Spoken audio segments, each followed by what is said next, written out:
So this is the last piece in our conversation about levels of analysis. And so the last bit of this conversation focused on individuals and focused on leaders.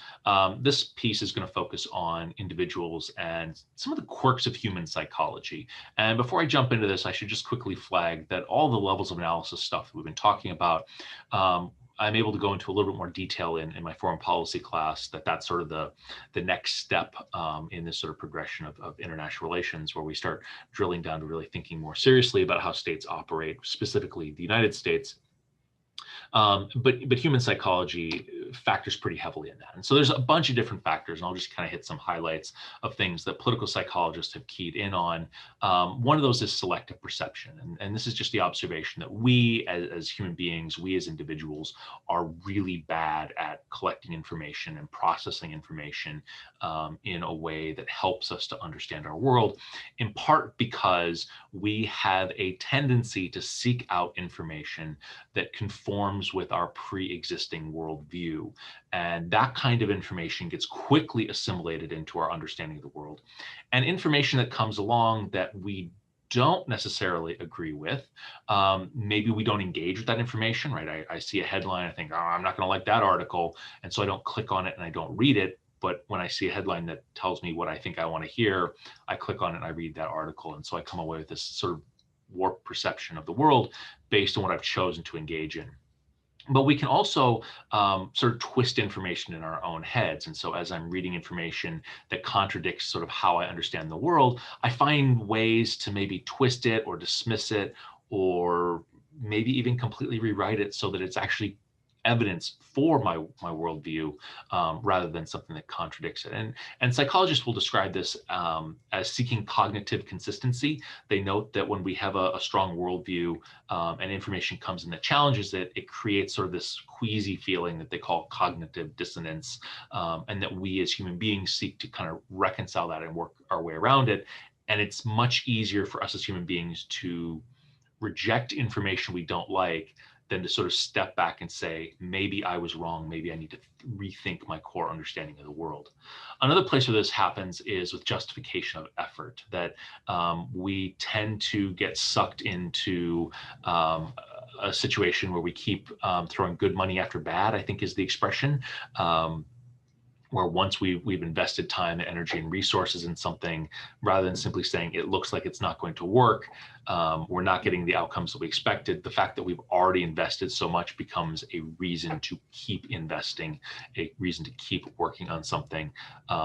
It becomes harder to simply walk away the more invest in a situation we are, regardless of whether or not we're likely to get the outcomes that we were hoping for. And again, I think this is something that we probably all see as human beings in ourselves a little bit.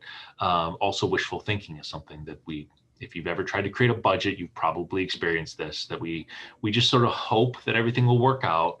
We don't spend a lot of time contemplating those worst case scenarios and thinking about how bad things could get and planning for those worst case scenarios. We oftentimes plan with a little bit of optimism in mind. And probably the most egregious example of this I've ever encountered was in the lead up to the Iraq War in 2003, when Assistant Secretary of Defense Paul Wolfowitz went to Congress to explain that the cost of the Iraq War was going to be virtually zero, that it might take 80 or $90 billion initially up front to pay for the invasion. But once the Iraqi regime collapsed, the United States would be greeted as liberators. The oil money from Iraq's oil fields would just start flowing like mad, and Iraq would be so grateful for its liberation that it would reimburse the United States for the cost of overthrowing Saddam Hussein. Not only was the Iraq War not a quick and easy conflict, one that drug on for years, bordering on a decade plus, it was also incredibly expensive, both in lives and in cost. And so estimates of how much the United States ended up spending on the Iraq War are around $2 trillion. So that best case scenario that Paul Wolfowitz presented, that wishful thinking scenario, was really out of line with where we were at with a worst case or even just regular case scenario, I guess.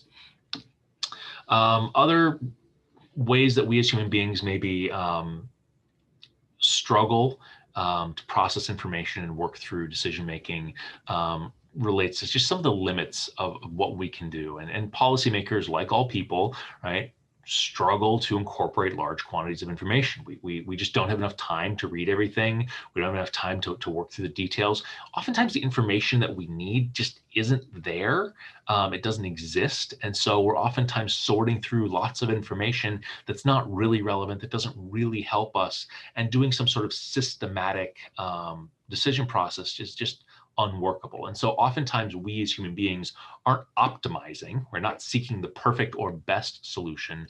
We are satisficing. We are, scanning the situation and looking for the first plausibly workable solution that pops up. And when we find it, we say, aha, this is a way forward. This is a way for me to sort of push that down the road, move on to something else, because I've used up the time and the mental bandwidth I have for this problem, and I've got something that will get it off my plate. Another place where this gets used is with heuristic devices, right? And so a heuristic is a shortcut. And we as human beings often are looking for ways to cut through complexity. And so the example I always give is when I need to order fast food or order out from a restaurant, I don't sort of pull up a master list of every restaurant in Grand Forks, North Dakota, where I live.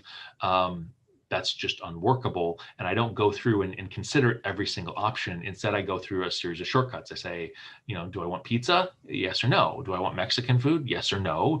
How do hamburgers sound? Is that what I want? And I find sort of a category, and then I can say, oh, well, within this category, here are 3 restaurants, and I can have a conversation with myself about which of those is best for me based on price and appetite and speed of delivery, right? I can make a more informed decision because I've sort of cut through the clutter with that sort of shortcut of what category am I interested in.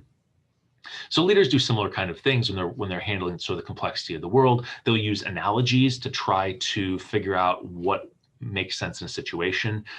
So in Vietnam, for a long time, policymakers were thinking about the Vietnam conflict very similar to how they were thinking about Korea, because it seemed to fit the analogy of, you've got a country in Asia, there's communists in the north, it's kind of a long, thin geographic structure. But the Korean conflict was very much a conventional conflict, and the Vietnam conflict was very much a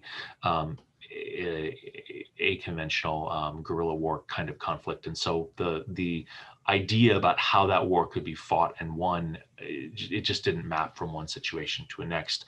Likewise, when L. Paul Bremer was flying into Baghdad to take over as running the provisional government in the wake of the US invasion, he was reading books about the US occupations of Japan and Germany. That was the mode that he was bringing in, that experience. But it was a very different situation in Iraq, where there was an ethnic, religious, sectarian insurgency that quickly took hold of the country. A lot of the institutions just weren't strong enough in terms of government and bureaucracy to be able to sort of revive a state quickly. It was just a very different kind of situation, but he was working with a particular set of analogies, and we as people do that. And the trick is to find an analogy that works, that's appropriate for the situation you're in.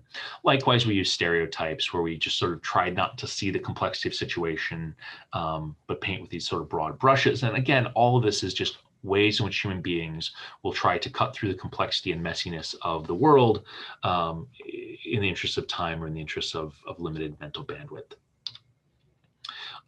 A final psychological factor that I want to flag for everyone, because I do think this is a really important variable or factor in how leaders approach decisions and how people approach decisions, is the attitude that human beings have toward risk. And so as individuals, we can have a wide variation in terms of how we think about risk, right? Some people are very risk acceptant. They like gambling. That's a thing that they do. Some people are very risk averse. They don't like gambling, right? They would never buy a lottery ticket. They'd rather have the sure thing. And we see that play out across leaders, that Bill Clinton was very risk averse. Similarly, Barack Obama seemed to be somewhat risk averse. By contrast, when George Bush Jr. talked about the Iraq War and toppling Saddam Hussein and trying to replace it that regime with democracy, he talked about it very much as risk. He said, we're trying something big. It might work, and if it works, it will pay off, in spades or dollars. It'll pay off in benefits down the road. That's the kind of thinking of somebody who is comfortable with risk. I'm going to try something and see if it works and hope for the best. It might not. So we have different willingness to think about risk. But what psychologists have shown is that we as individuals don't have sort of a fixed risk tolerance, that human beings' risk tolerance changes depending on how we perceive our situation. And so this is called prospect theory. And what it tells us is that when we perceive that we are doing well, we become risk averse. We try to hold on to our gains, to what we've gotten. But when we see that when we perceive that we're doing poorly, that we've lost something, that we're falling behind, sort of a panic sets in, and we become risk acceptant. We become willing to double down, to try to win back our losses, to try to fix that situation through increasingly risky strategies. So our risk tolerance is altered based on whether we perceive that we're winning or whether we perceive that we're losing. But it actually goes a step beyond that. That psychologists have shown that we as human beings acclimate very quickly to gains, to winning. So when we're ahead, we just sort of very quickly sort of make that our new baseline. And we just sort of assume that's the way the world is. And so we quickly reset ourselves to our normal risk threshold after that sort of temporary, sort of conservative, risk-averse period. Whereas when we're facing losses, we are very, very slow to acclimate. In fact, it's a much more protracted thing where we hold on to that sense of we're behind and we're losing, and that grievance of something lost gets held on to for a very, very long period of time. And I think this idea of prospect theory, for me personally, was actually very useful in trying to think through the Israeli-Palestinian conflict, right? Because in 1967, there was a war between Arab states, and Israel was able to seize some territory in the West Bank and the Gaza Strip. And very quickly, Israel sort of acclimated to those gains, right? That was what Israel won in war. It was now the new status quo, and that was the way things were, and Israel just sort of went back to normal. But from the perspective of Arab states and from the perspective of the Palestinians in those territories, that sense of loss never got acclimated. That still remains an open wound. It still remains a sense of loss and grievance. And again, if you're facing sort of a dynamic of loss, maybe you're willing to do increasingly risky, increasingly high risk strategies to try to rectify that situation. And just sort of mapping that kind of prospect theory framework onto the Israeli-Palestinian conflict really helped me to understand maybe the perspective of different sides in that conflict.